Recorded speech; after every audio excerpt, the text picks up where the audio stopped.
Неколку капитални инвестиции во образовните институции во источниот регион ќе имаат приоритет во наредната година. Според министерот Спиро Ристовски, главен акцент ќе биде ставен на реконструкцијата и доградбата на постојните училишни установи, како и на довршувањето на изградбата на веќе започнатите спортски објекти. Во принцип, продолжуваме и понатака со инвестициите кои што се поврзани во високото образование, односно со Универзитетот Гоце Делчев во Штип и со сите дисперзирани негови факултети во рамки на градовите во источниот регион. Продолжуваме со инвестиции од аспект на санации, на кровни реконструкции, санитарни јазли во повеќе училишта во источниот регион.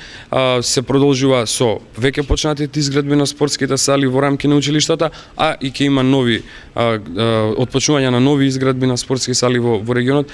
Министерот Ристовски дојде на работна следба во општина Виница и се сретна со градоначалникот Емил Дончев, кој го информираше за приоритетните потреби и проблемите со кои се среќаваат образовните установи на локално ниво. Министерот го запознавме со реализираните проекти досега во делот на образованието, еве го запознавме со функционирањето на новата паралелка за нижото музичко училиште, исто така и отпочнувањето на проектот Биди модерен, селектирај паметно, за прв пат во општина Виница и како прва општина од каде што почнува реализација на овој проект.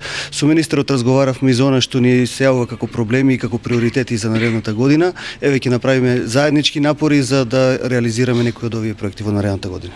Министерот Ристовски рече дека е задоволен од она што го видел во Виница, посочувајќи ја како пример во регионот во делот на образованието. Гледам сериозна дисциплина во смисла на организација, одржување на кондицијата на самите училишта. Ве уверувам дека како ресорно министерство во редовна комуникација со вашиот прилично активен градоначалник ќе продолжиме да ги реализираме сите активности и да помогнеме да на еден начин се реализираат сите активности полесно во делот кој што сега како ресорен министер за образование го покривам. По средбата во локалната самоуправа, Ристовски го посети средното општинско училиште Ванчо Проќе и основното училиште Гоце Делчев, каде се запозна со основањето на новото музичко училиште и потребата Министерството да помогне во набавката на нови инструменти и опрема.